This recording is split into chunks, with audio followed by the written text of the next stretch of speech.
Assalamu alaikum, adab. Wish you all a very wonderful day ahead. The very first word which Allah Ta'ala says in the Quran is Iqra, which means पढ़, read, acquire the education. वो education जिसे constitution of India ने हमारे लिए एक fundamental right बना दिया, वो एजुकेशन जिसने हमें बहुत ही महान लीडर्स दिए, for example Gandhi, Nehru, Kalam, Maulana Azad, sir Syed, Kalpana Chawla, and the list is long. वो एजुकेशन जिसकी वजह से आज इंसान आसमान में उड़ रहा है fearlessly, and because of the same education humans are dealing with the mighty ocean waves.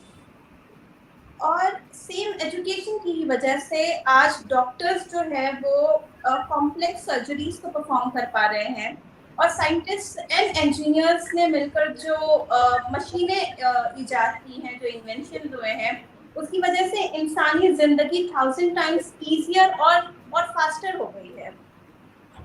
इसमें एक ज़माना हुआ करता था कि जब हमने अपना पहला सैटेलाइट लॉन्च करने के लिए we took the help of cycle and a tree, and today the time has come.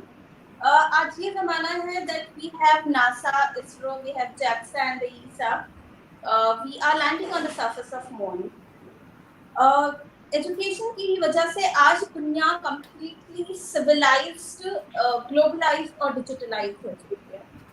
When the education is so important, इंसान के ज़िंदगी में इतना ज़्यादा महत्वपूर्ण रखती है, और एक नेशन के 360 डिग्री डेवलपमेंट में इतना अहम रोल प्ले करता है जब education, then why not to talk about this? Why not to identify the challenges, and why not to think that how these challenges can be transformed into reality? So today, I, Saleha Siddiqui, on this platform of Muslim Intellectual Forum, introducing you our guests who have joined us in a program called Naujawan Baithak to identify the challenges, higher education challenges and opportunities. So here we have with us Mr. Asif, who is Revenue Officer in the Government of Bihar. We have with us Dania Syed, who has recently completed her LLB, and we have with us Mr. Dr. Shehryar. Thank you all for joining us. Let us see how a young mind see these challenges and how they take this. So Asif, can you please express your views? कि आपके views क्या है, हम जानना चाहेंगे कि education system में क्या क्या challenges हैं और उन challenges को हम कैसे opportunities में transform कर सकते हैं। तो चैलेंजेस ऑफ एजुकेशन एक काफ़ी ब्रॉड मुद्दा है, क्योंकि सोसाइटीज़ में education he what runs the society. तो बेसिकली सबसे पहला चीज़ है कि हमारा जो सोसाइटी का आर्किटेक्चर कम्प्लेक्स सोशल स्ट्रेटिफिकेशन है, कास्ट के बेसिस पे है, रिलीजन के बेसिस पर है, और ये सारी जो स्ट्रेटिफिकेशन ये कभी कभी एसेसिबिलिटी को डायरेक्टली इम्पैक्ट करते हैं। तो sometimes your birth defines where you are going to land on the education plethora. दूसरी चीज़ है कि हमारे यहाँ नॉन डायरेक्शनलिज्म का एक फिनोमेना आ चुका है एजुकेशन में, where you are directionless, clueless as what education you need to take and whether that education is having certain end, क्या वो एजुकेशन आपको किसी एंड तक ले जा पा रहा है कि नहीं।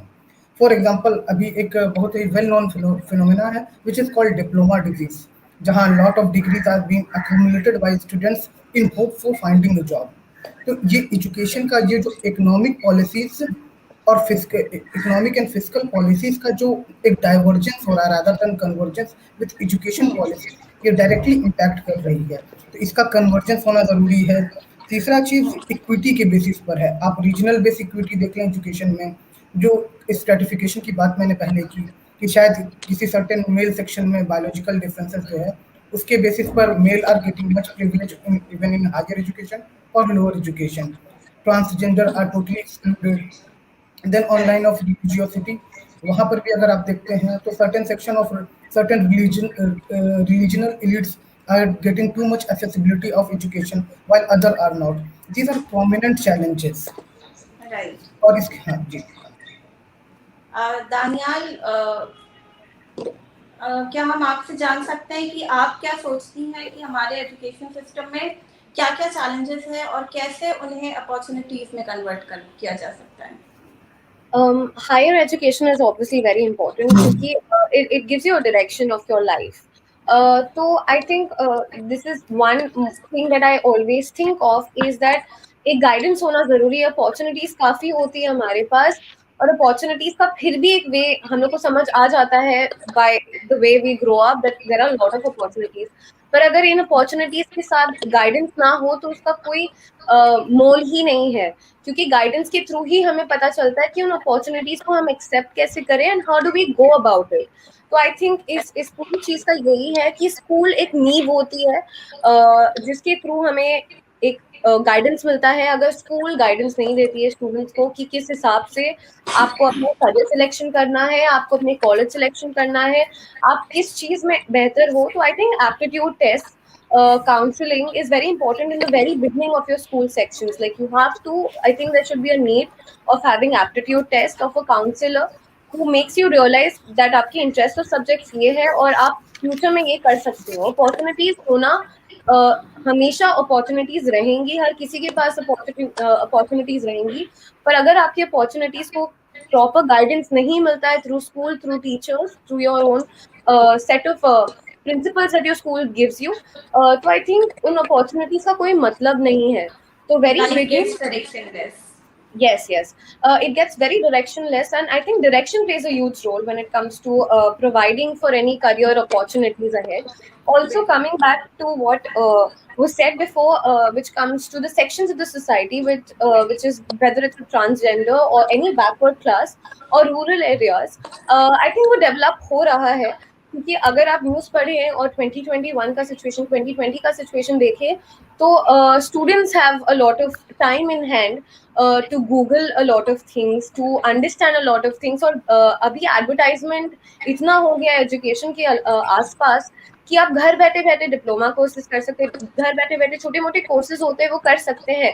पर coming back to this again, अगर आपके पास गाइडेंस ना हो तो आप समझ नहीं पाओगे कि इस कोर्स को करा कैसे जाए. तो ये सारी चीजें बात ही होती है स्कूल से, and I think school is the basic level, ground level of beginning of anything. So I think the foundation should be set right from the school level. Yes, it is very necessary. Basically, I only want to say that opportunities we will have a lot, but if there is no guidance given to us, then opportunities guidance होना बहुत ज़्यादा ज़रूरी है. It will only make us feel directionless. So any challenge that we're going to face is majorly because of not having a direction or guidance towards us. Correct. Shahryar, मैं आपसे जानना चाहूँगी, what are your views on this? Education system अपने आप में अलग अलग communities के साथ अलग अलग रिलेट करता है और उसके रिजल्ट अलग अलग निकलते हैं. एजुकेशन सिस्टम एक ही होगा लेकिन अलग अलग कम्युनिटीज का उससे रिलेशन और उसके रिजल्ट बहुत डिफरेंट निकलते हैं. बेसिकली मैं कुछ चीज़ें जो हैं माइनॉरिटी और मुस्लिम कम्युनिटी के ताल्लुक से यहाँ पे रखना चाहूँगा जो बहुत मेजर इम्पैक्ट करती है हमारी मुस्लिम कम्युनिटी के एजुकेशन के रिलेशनशिप के ऊपर. आप देखेंगे कि विलियम रोजवेल्ट ने बहुत अच्छी बात कही थी कि जो ज़हीन दिमाग होते हैं वो आइडियाज़ पर बात करते हैं. तो आप देखें कि जो एक आइडिया, एक फिक्र है जो मुस्लिम कम्युनिटी के अंदर अनफॉर्चुनेटली आफ्टर पार्टीशन और जो कंडीशंस रही सोशो पॉलिटिकल उसके नतीजे में डेवलप हुई, वो ये थी कि Muslim community tends to see themselves as a survival community. मतलब कि वो यहाँ पर जो है हर चीज़ को एक सर्वाइवल के नज़रिए से देखना उन्होंने शुरू कर दिया सबकॉन्शियसली कि उन्होंने यहाँ पर रहना है, कुछ छोटा मोटा चीज़ें करनी है and they have to live their life safely. इसके नतीजे में ये हुआ कि जब आप एज ए कम्युनिटी सबकॉन्शियसली अपना रोल एक सर्वाइवल देखते हो, एक फॉलोअर का देखते हो, तो आप कभी लीडिंग पोजीशन पे नहीं आ सकते, आप कभी हायर एम नहीं देख सकते, आप कोई हायर चीज अचीव नहीं कर सकते. उसका रास्ट इम्पैक्ट जो है आपके एजुकेशन सिस्टम पे पड़ता है. इसके नतीजे में ये आप देखेंगे कि मुस्लिम जो सच्चर कमेटी की रिपोर्ट ने हमको बताया, जो 2018 की एक रिपोर्ट आई थी एजुकेशन के ताल्लुक से, उसमें भी ये चीज़ थी कि मुसलमानों का रोल जो है SC ST से भी जो है बहुत ज़्यादा कम है इन स्पेशली इन हायर एजुकेशन. दूसरी चीज जो है जो एक साइकोलॉजिकल एक फिक्री लेवल पर जो कम्युनिटी के अंदर है जिसने एजुकेशन सिस्टम से उनको दूर कर रखा है, वो है उनका एक नजरिया कि जो एजुकेशन है, आपने इब्तिदा में इकरा बिस्मि रब्बिकल लज़ी खलक, आपने इकरा का लफ्ज इस्तेमाल किया कुरान में.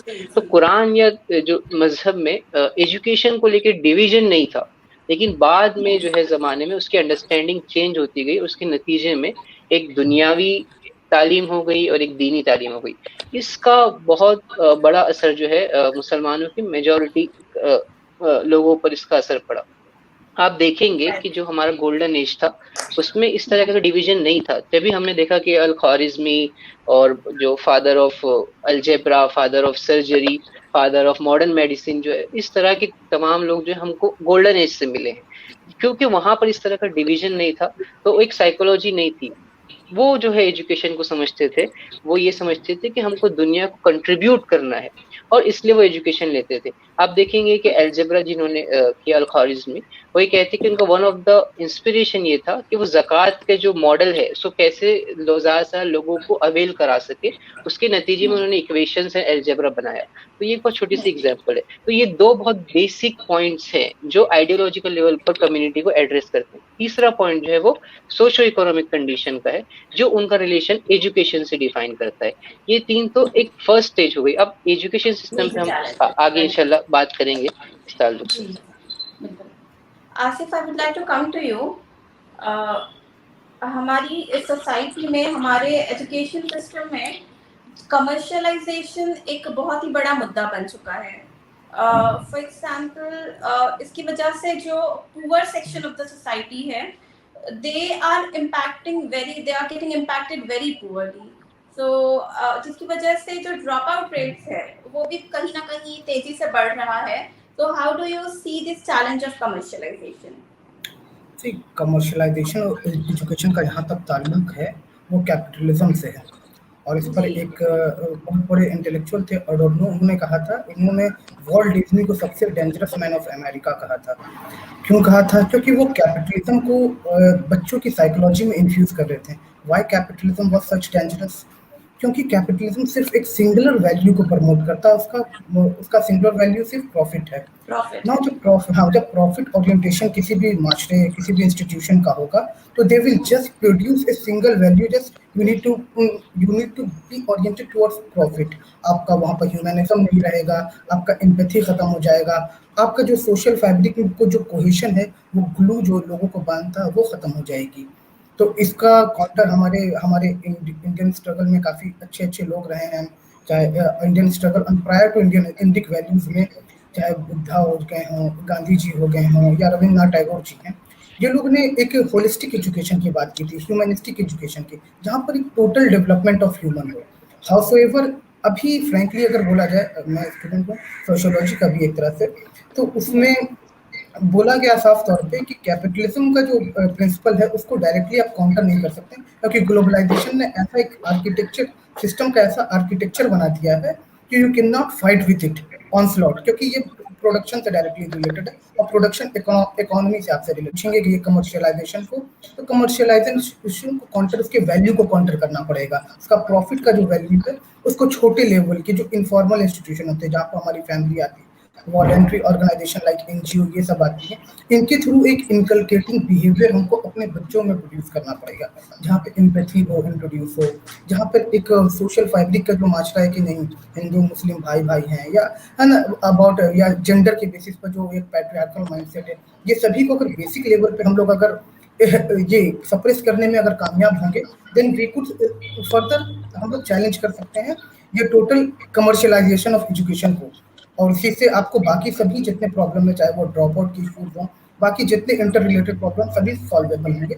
बट ये एक लॉन्ग प्रोसेस है of social change, it will take time indeed. Now you are a revenue officer. I am sure that you will play your role. Inshallah. Now, inshallah. Dania, I'll come to you.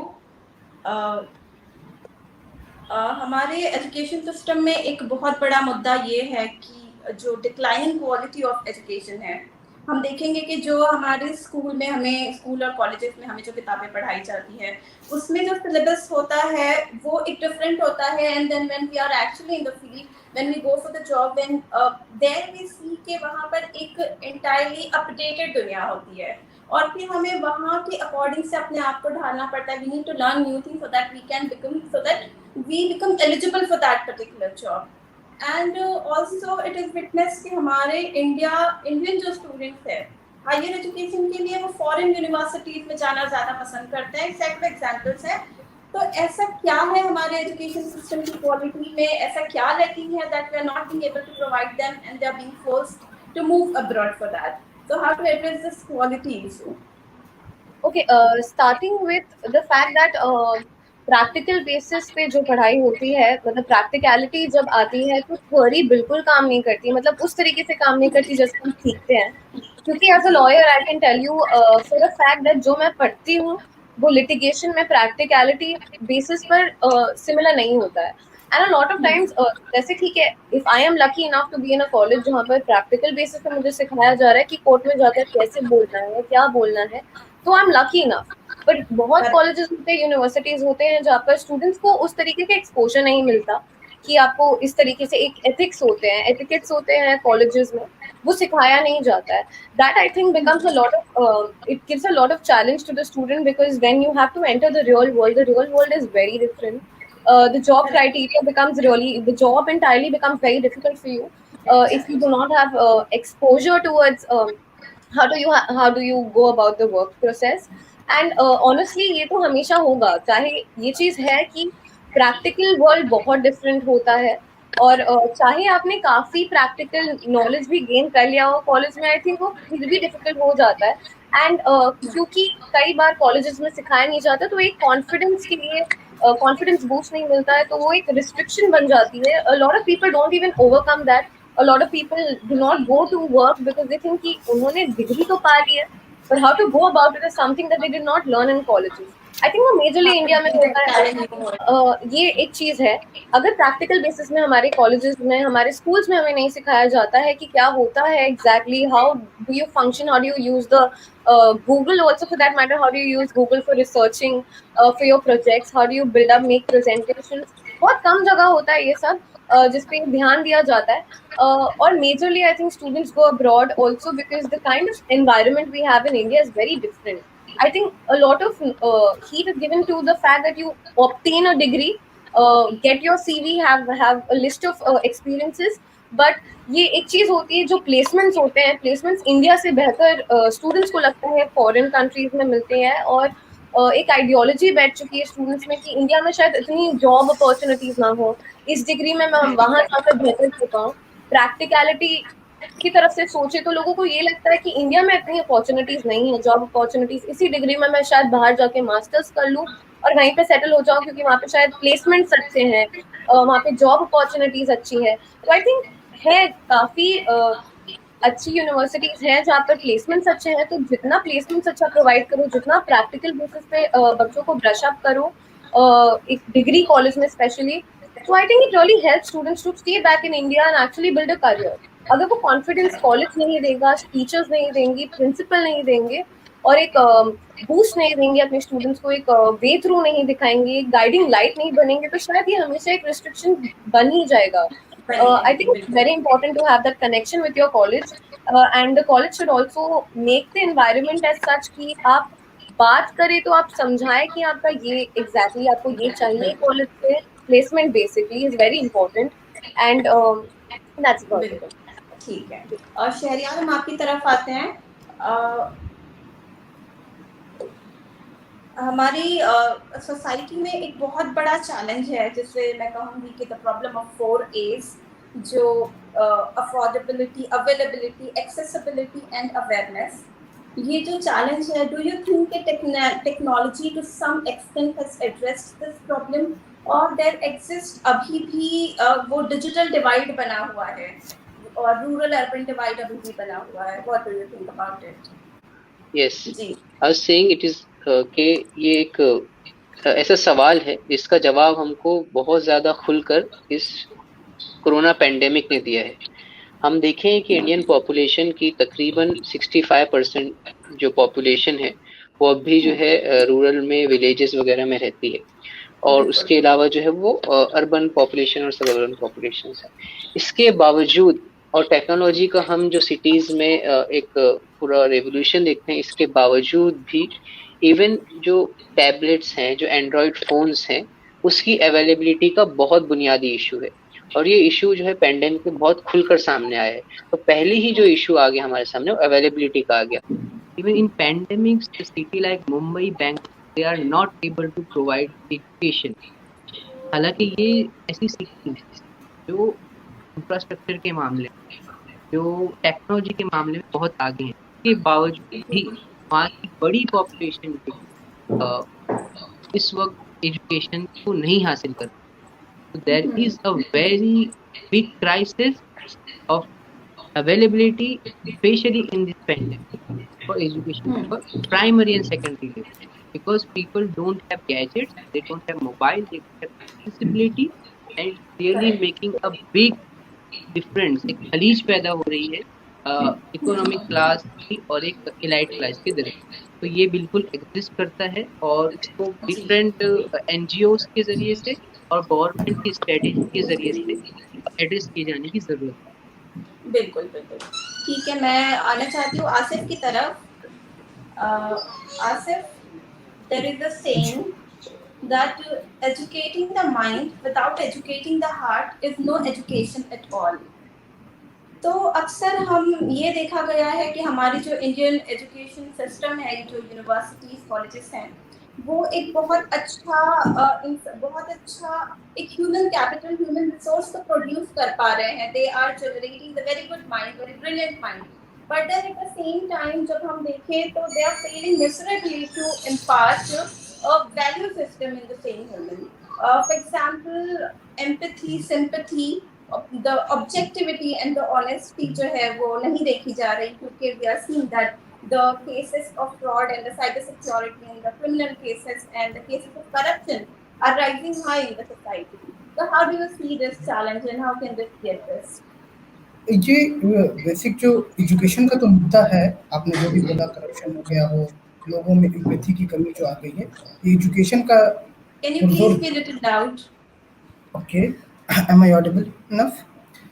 मैं जो बोल रहा हूँ ये, हाँ, ये education का मुद्दा तो है कि करप्शन है, अगर लोगों को सेंसिटाइज किया जाए, बट ये एक बहुत ही डार्क रियलिटी देता है कि हमारे यहाँ वाइट कॉलर क्राइम भी प्रोमिनेंट है, the people home you call so called educated. तो क्राइम और इसका रिलेशन, एजुकेशन का रिलेशन पर से is not a direct relation. तो ये क्या मुद्दा है जिसके चलते ये हो रहा है? तो ये पूरा इसको एजुकेशन के बियॉन्ड एक मुद्दा है, क्योंकि इसको ग्लोबलाइजेशन कहते हैं। ग्लोबलाइजेशन ने क्या किया कि समाज को तोड़ दिया है from a community feeling to individual feeling. आप एलिएनेट होते हैं, आपके एस्पिरेशन होते हैं। जब एस्पिरेशन और आपके है ना इंडिविजुअलिटी में जो डाइकोटमी होती है, अगर ये मौजूद होगी तो lot of crime are not being able to be done. तो इसके लिए हाँ, तो इसके लिए हमने पहले ही बोला था कि इंक्लूसिव एजुकेशन की इंक्लूसिविटी का बुनियाद ज़रूरी है।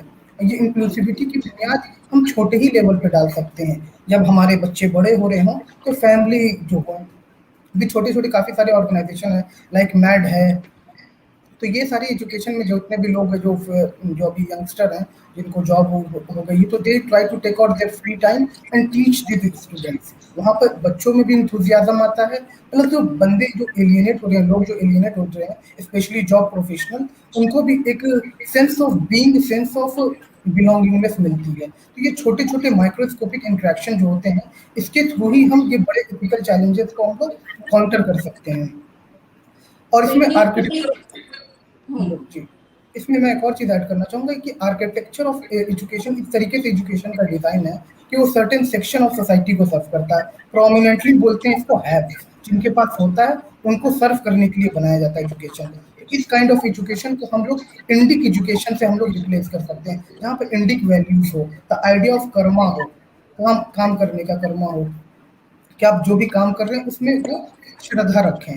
तो this kind of Indic values should must be introduced into the our education system. और ये हमारा न्यू एजुकेशन पॉलिसी टैकल करने में, और इसको अभी लाया गया है, अभी इम्प्लीमेंटेशन हमें देखना पड़ेगा कैसा हो रहा है इसको। दानियाल, आई कम टू यू। हमारी सोसाइटी में ये देखा गया है कि huge fund is being allocated for the education sector as a percentage of GDP. लेकिन फिर भी हमें ये देखा गया है कि इंफ्रास्ट्रक्चरल चैलेंजेस की वजह से, इंफ्रास्ट्रक्चर एडिक्वेट ना होने की वजह से, for example there is a report which says कि due to lack of toilet और लैक ऑफ सेफ्टी और सिक्योरिटी इंफ्रास्ट्रक्चर की वजह से जो ड्रॉप आउट रेट्स है वो काफी ज्यादा बढ़ रहा है, specially in the girl students. तो how do you see this challenge? I think starting with the school itself, if toilets are, it plays a very major role. From coming from Indian backgrounds, I think families are not very supportive of girls, first of all, going to schools. And secondly, if the environment is not very comforting to the parents as well as the girls itself, I think they would not want the girls to go. Coming back to the But the education, families to some extent are getting advanced, but due to yes, they these are. infrastructural challenges, In yes, I think it's very important.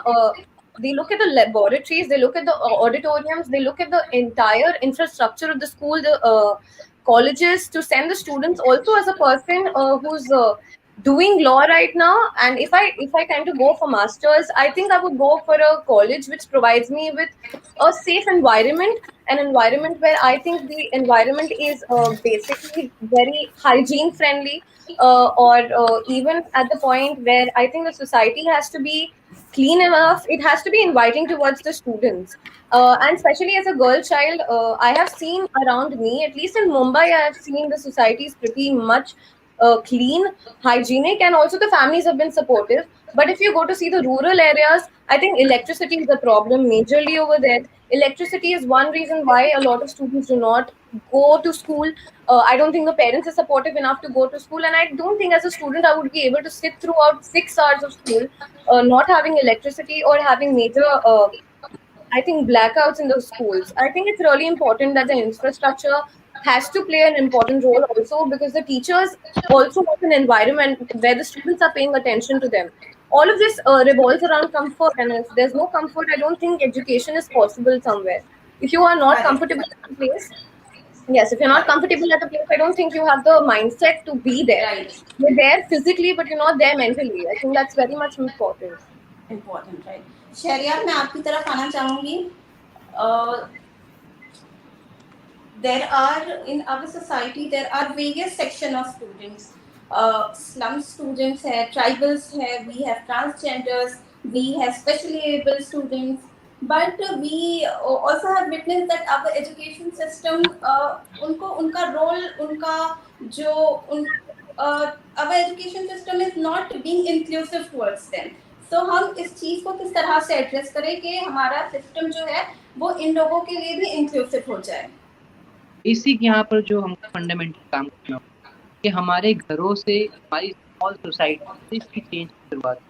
जो notions बने हुए हैं certain society के तारीफ से, certain cast के तारीफ से, कम्युनिटीज के तारीफ से, उन नोशंस को खत्म करना होगा. और ये चीज़ जो है बचपन से जो सोसाइटी क्रिएट करनी है, तब जाके वो चीज़ कर सकते. फॉर एग्जाम्पल, जब बच्चा छोटा होता है, किसी अपंग हैंडीकैप को देखता है, तो वो जब उस चीज़ को ऑब्जर्व कर रहा है तो उसके पेरेंट्स की सराउंडिंग में उनका behaviour towards that particular person, particular community क्या होता है, जो इंसान देखता है वो बेसिकली जो इसकी चेंज की शुरुआत वो हमारे जो सिस्टम्स बने हुए हैं, जो थॉट्स, उसमें जो ऐसी चीज़ें हैं जो इस तरह की कास्ट को कम्युनिटी डिवाइड को उसको एक्नॉलेज करते हुए उस पर आगे. दूसरी चीज आप देखिए कि इस जो मीडियम है, सोशल मीडिया है, ये बहुत बड़ा मीडियम है. इसके जरिए से बहुत मास थॉट या को जनरेट कर सकते हैं. कोई सच्चाई को आप गलत भी दिखा सकते हैं और कोई को आप पॉजिटिव भी दिखा सकते हैं. तो हमारे पास ऐसे बहुत सारे media, Bollywood, mass medium, social media play a pivotal, play very important role, especially when it comes to child education, right, to the different castes, the different communities. तो हमको हमारे इन मीडियाज के जरिए एक पॉजिटिव इमेज तो ऐसी एग्जाम्पल्स जनरेट करनी पड़ेंगी सोसाइटी में कि उसको आइडेंटिफाई करें और उसको प्रमोट करना पड़ेगा. तो चेंज स्टार्ट फ्रॉम होम, हमको पहले घर से स्टार्ट करना. उसके Correct, बाद भी जो correct. अलग अलग म्यूजियम्स उनको एक्वायर करते हुए उनको अवेयरनेस फैलाना, एक मिनिमम टर्म्स के ऊपर फैलाना कि इस तरह हर एक को हेल्प कर सकते। तो इस सबसे बड़ा जो मास को बहुत इफेक्टिवली हम इस तरह की इमोशंस हैं, जो ओपिनियंस है उसको तोड़ सकते हैं पॉजिटिव ओपिनियन। बिल्कुल। आसिफ, मैं आपकी इसके तरफ अलावा आना चाहूंगी। आसिफ, जी हमारी सोसाइटी में ये एक माइंडसेट बना हुआ है कि when we have lack of availability of job, employment opportunities, तो फिर पढ़ा ही क्यों जाए? तो how to deal with this mindset? क्योंकि मैं स्टूडेंट हूँ सोशियोलॉजी का, तो उसमें एक बहुत ही फेमस एग्जांपल दिया जाता है इमिटेशन थ्योरी का। ये हम लोग के ब्रांड प्रमोशन में भी होता है अक्सर हमारे यूथफुल में, कि अगर हम लोग कोई ब्रांड पहने हैं तो other youngster also try to imitate such. Education में इसी तरीके से होता है। अगर एक बिहार में फॉर एग्जांपल कि वुमेन को रिजर्वेशन एजुकेशन से लेकर पढ़ाई हर चीज़ में रिजर्वेशन दिया जाता है, ताकि उनको women as a liability, women as an asset create किया जा सके। और इस जब वुमेन अगर किसी माशरे में अगर किसी वुमेन की लेट से सर्विसेज में आ जाती हैं, सिविल सर्विसेज में, तो वो एक रोल मॉडल और मैनिपुलेटिंग एजेंट का काम करती हैं उसके, और that imitation percolates aspiration in other women around that region. तो ये इमिटेशन सबसे पहली चीज इंपॉर्टेंट है। अगर लेट से आप बोल रहे हैं कि इकोनॉमिक और एजुकेशन पॉलिसी के डिफरेंसेस के चलते जॉब में लेट से एजुकेशन कन्वर्ट नहीं हो पा रहा है, तो शायद पेरेंट्स और जो conservative mentality they won't support education. Indeed that is a fact, we can not deny that. But इसको कैसे ये किया जा सकता है? इसको चैलेंजेस सिर्फ सिंबॉलिक इंटरेक्शन एक चीज़ होती है, जहाँ पे आप इंटरेक्ट करते हैं, दो लोग इंटरेक्ट करते हैं। जब दो लोग इंटरेक्ट करते हैं तो उस बेसिस पर अगर छोटे छोटे परसेप्शनल माइक्रोस्कोपिक कुछ परसेप्शनल चेंज किया जाए तो हम इस परसेप्शनल बैरियर को काउंटर कर सकते हैं। तीसरी चीज़ है यहाँ पर जो कि काफ़ी इंपॉर्टेंट, कि डायरेक्शनलेस जो हम लोग की स्टडी चल रही है, जिसके चलते इंडीड मैंने पहले ही बोला था ये टर्म कि डिप्लोमा डिजीज हो गई है आजकल की। बस you collect degrees but you are not able to fetch that degree in the market. ठीक है, तो इसके चलते वो डिप्लोमा डिजीज को काउंटर करने कभी स्किल मैपिंग किया जा सकता है, कम्युनिटी लेवल पे स्किल मैपिंग किया जा सकता है, एक ब्लॉक लेवल पे स्किल मैपिंग की जा सकती है, एजुकेशन को डायरेक्शन बताया जा सकता है। वो मिसमैच ऑफ डायरेक्शन कभी कभी आपका काफी क्वांटम ऑफ स्ट्रगलिंग टाइम में लेता है, और वो स्ट्रगलिंग प्रीमियम जो आपका गोल्डन एज ऑफ लाइफ होता है 20 से 30 साल का, वो जो खर्च हो जाता है, उसके चलते सेंस ऑफ फ्रस्ट्रेशन एंड एक कंपटीशन टॉक्सिसिटी आती है। इसको रिड्यूस करने के लिए मेंटरशिप डायरेक्शन बहुत ज़रूरी है। और इसका सबसे प्रोमिनेंट एग्जांपल जहां मैं अभी खुद भी हूँ कि रेसिडेंशियल कोचिंग एकेडमी खुलवाई गई थी। बोला गया था कि मुस्लिमों का पावर में रिप्रेजेंटेशन कम है। सी माइनॉरिटी और मेजॉरिटी टर्म में मैं एक चीज़ बोलना चाहूँगा कि माइनॉरिटी नंबर से नहीं डिफाइन होती, पावर में स्टेक कितनी है उसके बेसिस पर डिफाइन की जाती है। तो वो स्टेक वेरिएबल जो मुसलमानों के स्टेक कम है इन पावर एक्लॉन, उसके लिए वो सच्चर कम्युनिटी ने बोला था कि okay we need to create certain institution through which लोग पावर में आ सके, मुस्लिम कम्युनिटी के लोग पावर रिप्रेजेंटेशन में आ सके। तो काफी सारे छोटे छोटे रेसिडेंशियल कोचिंग एकेडमी बनाई गई है जो कि प्लेटफॉर्म है for the upliftment of Muslims to the power echelon. इसी टाइप के छोटे छोटे हम लोग को प्लेटफॉर्म बनाने पड़ेंगे। इंडिविजुअल लेवल पे हो सकते हैं, कम्युनिटी लेवल पे हो सकते हैं, फैमिली के लेवल पे हो सकते हैं, और ये सारे इंटरेक्शन हमें आगे बढ़ने में काफी सक्षम, और as a part of country आप एक बढ़ेंगे। कंट्री पे आप ड्रैग नहीं बनेंगे, कोई कम्युनिटी कोई जेंडर कंट्री पे ड्रैग नहीं बनेगी आफ्टर दैट। और वो ड्रैग अगर नहीं बनेगी तो कंट्री इंक्लूसिवली सभी के साथ प्रॉस्पेरिटी की तरफ जाएगी। राइट। दानियाल, मैं आपकी तरफ आऊंगी। हमारी सोसाइटी में एक स्टूडेंट को पढ़ने के लिए क्या चाहिए? एक पीसफुल एनवायरनमेंट। कभी कभी ऐसा होता है कि फैमिली से वो सपोर्टिव वो सपोर्ट नहीं मिल पाता, और घर में वो सुकून नहीं मिल पाता, वो कंड्यूसिव एनवायरनमेंट नहीं होता कि जहाँ बच्चा सुकून से पढ़ाई कर सके। उसे चाहिए होता है एक स्टडी टेबल, चेयर और एक पीसफुल माइंड और एक सपोर्टिव एनवायरनमेंट। लेकिन ऐसा ना मिल पाने की वजह से वो डिस्टर्ब हो जाता है और फिर नहीं पढ़ पाता। और अक्सर ऐसा देखा गया है कि हमारे माशरे में, हमारे सोसाइटी में स्टडी सेंटर्स और लाइब्रेरीज की बहुत ज़्यादा कमी है। तो what message would you like to give to our political leaders regarding this?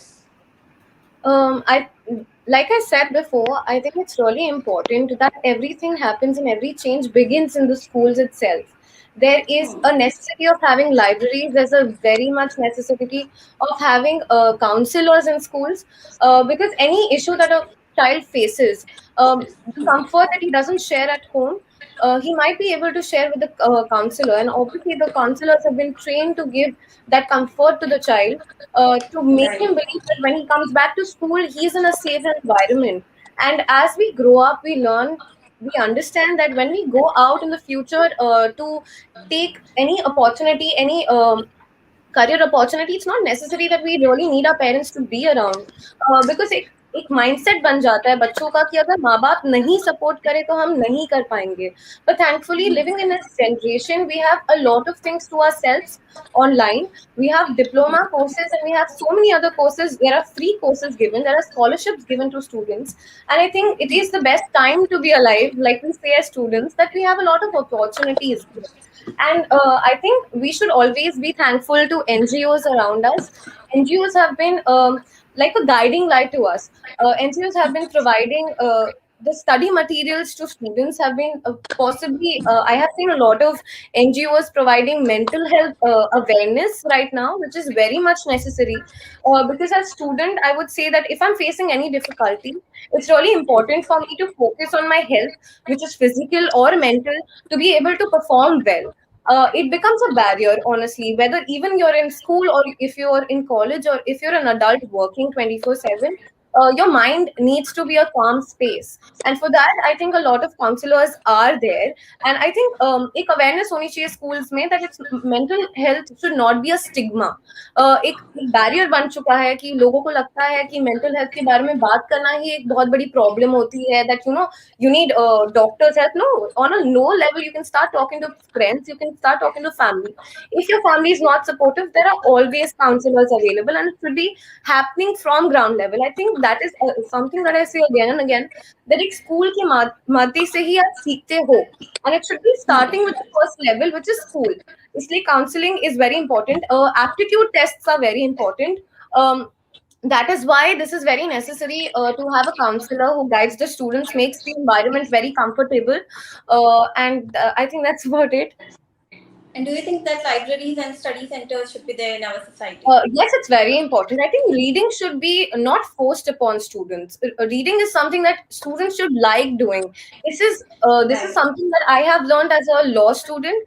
While we have a lot to read, honestly, and reading becomes fun when there's a communication between the teacher and the student. When I enter the classroom and the teacher's not just looking at me, not appreciating when I'm reading, or not guiding me through each sentence, not each sentence, but if I'm completing and talking about one article and I'm given a very small example of it, I would not be very happy. Like when I go back home, I would want to research on it. I think the environment should be as such that you are given a lot of appreciation.